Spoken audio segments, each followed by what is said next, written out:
Hello and good Wednesday, January 9th, 2007. I'm Joanne and this is Rocket Boom.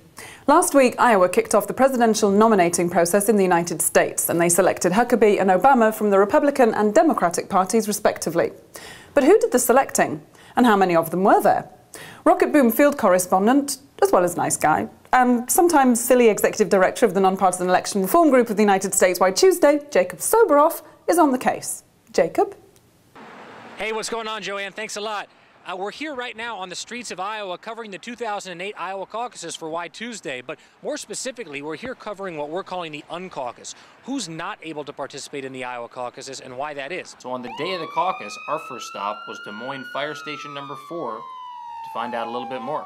Right now, we've brought in extra people. They're paying guys overtime. Typically, anyone that wanted to vote would submit a form a couple days ahead of time.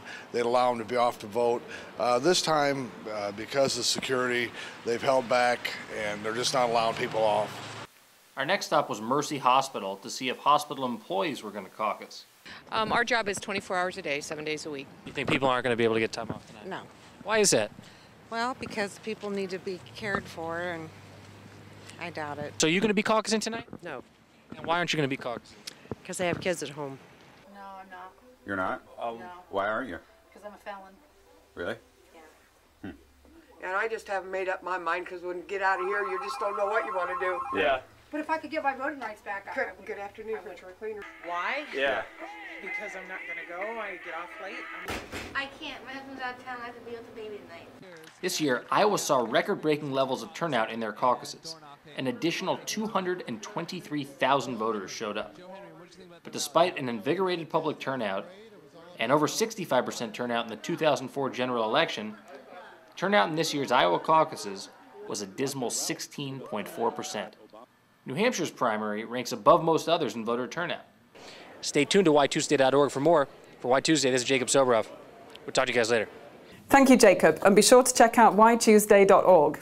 I mean you, not Jacob, because Jacob's already seen whytuesday.org, but you could check out whytuesday.org. Anyway, then the world said, let there be Chuck.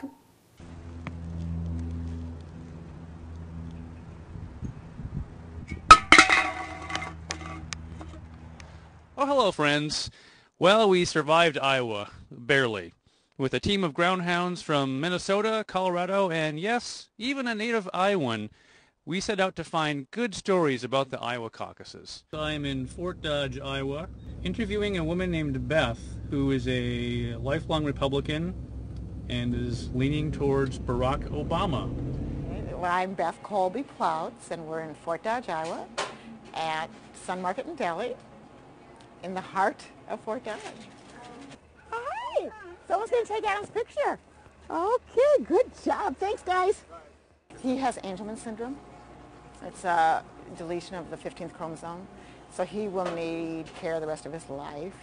I guess with him, too, that's changed me is the No Child Left Behind, because so much of the No Child Left Behind, if you really research it, would leave him behind. So who are you and what are you doing? My name's Steve Garfield, and I'm broadcasting video from this cell phone live.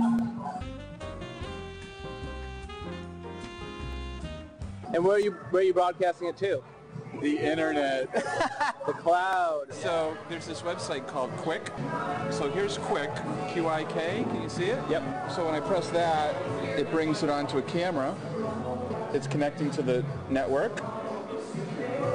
And the camera's ready. So when I hit this button, stream, we're going to be streaming live to the internet. I mean, right like this. Oh, right now. Yeah. Oh, okay. So I'm walking down the street and they're like, that's Duncan Hunter. And I'm like, what's happening? He's rushing over to CNN because he was excluded from the ABC and Fox debate. So I'm like, can I broadcast you live? And they're like, oh, well, you have to talk to the coordinator and everything. I was like, no, not with any huge cameras or anything, with this, right now. And she's like, oh, okay, go ahead and talk to him. I just walked up with this and I says, hey, can you tell me, what are you going to announce? So what did you just announce to the world? Yeah. Oh, we just told them that the CNN or Fox and ABC blanked us out of the last two debates, as you know. And they've been asking me when I'm going to get out of the race and when I'm going to quit, and my answer is I'm not. No way. Okay. Okay. Great. Thanks a lot. Okay. Thank you. Good stories are out there for the taking. We like to think we found a few here in Iowa. For Veracifyer and the entire Uptake team, I'm Chuck Olson. Rocket Boom field correspondent Chuck Olson, ladies and gentlemen, pimp daddy of the Uptake. And congratulations to the Uptake for their work in Iowa and New Hampshire. So far, from scratch, they've put together 4 journalists from Minnesota, 1 from Colorado, and a couple of Iowans to cover the caucuses. The final election for president is still months away, of course, so it's good to know we'll have access to the front lines of the election process.